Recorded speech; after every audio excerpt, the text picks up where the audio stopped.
Yo, what is up, guys? It's Pedro here, and in today's video, I'll be talking about the biggest problem that the Washington Commanders have, especially on the defensive side of the ball. We'll be talking about how they can improve it, maybe potentially fix the issue. If you guys are new, make sure to subscribe, hit that like button and that notification bell as well. Trying to hit 16K subscribers. It takes 1 second. It's free. Let's hit it before the start of this season. So the Washington Commanders, right now, it's a little bit of a dead period in the offseason.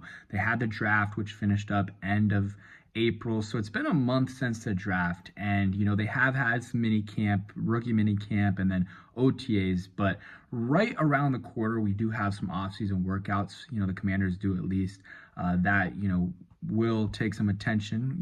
They'll, be a lot of videos out on stuff like that. So that'll be cool. But before we get into that, let's talk about some of the biggest issues on the Washington Commanders roster. And the biggest one, in my opinion, is the defensive end position. They just don't have a lot of studs there. I don't think they have a single stud. Do they have some good players? Yes. Dorrance Armstrong, I think, is a good player. Is he an elite edge rusher? Definitely not. Is he a great one? No. He's a, good edge rusher, above average starter, probably, maybe average starter. After that, you don't really have a lot.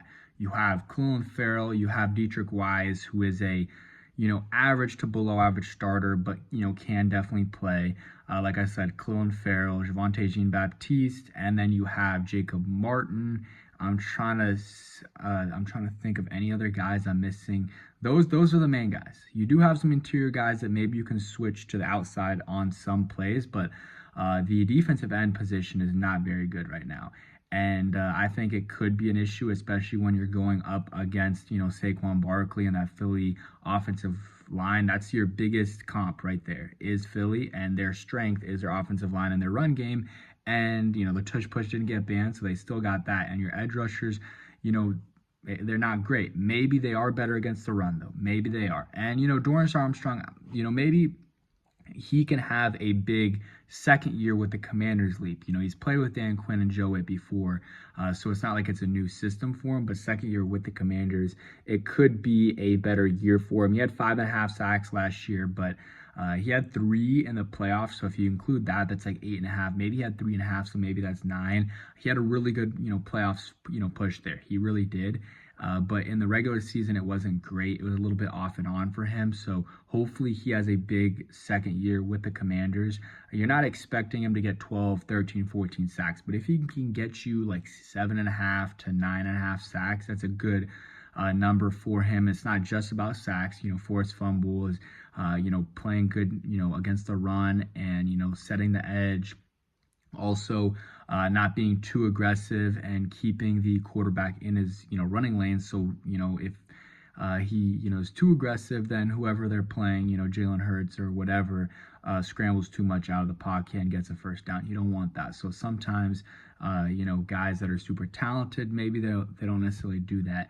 And, that was an issue with Chase Young and Montez Sweat for a little bit there. It was an issue last year with Dante Fowler in terms of setting the run or setting the edge. He wasn't good, as a run defender. So Dorrance Armstrong, I think he's going to be better for us for that. I think Dietrich Wise will as well. But in terms of pass rushing, I don't know if Dietrich Wise is going to really move. I don't know. I don't think he moves me as a pass rusher.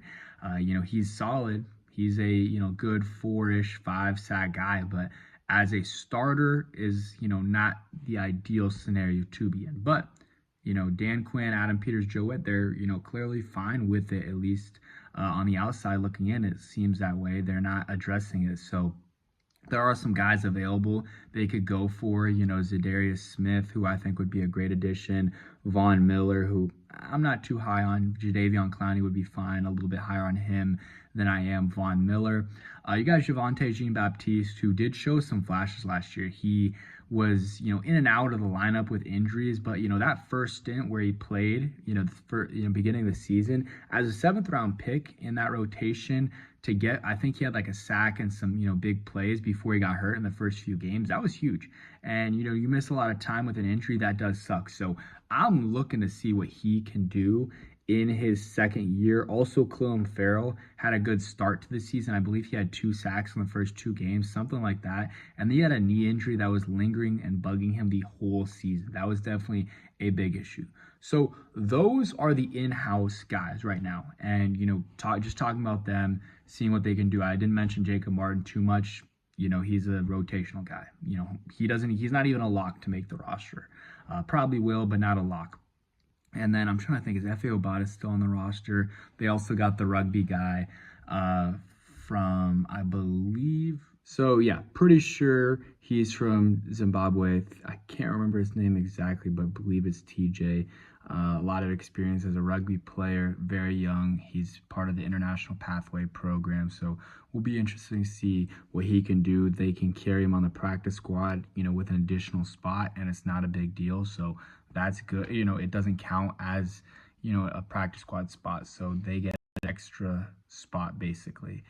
So that's good. If he's on the active roster, which who knows, maybe it'll happen, but I doubt it, at least this year, then it counts as an actual roster spot, and they only get 53. But they will be getting an extra practice squad spot if he does make the practice squad, which there's no reason for him not, for them not to keep him on it unless they really don't like him as a player, maybe personally. But let's talk about out-of-house solutions besides Darius Smith, Von Miller, Jadeveon Clowney. There's one big name left on the market.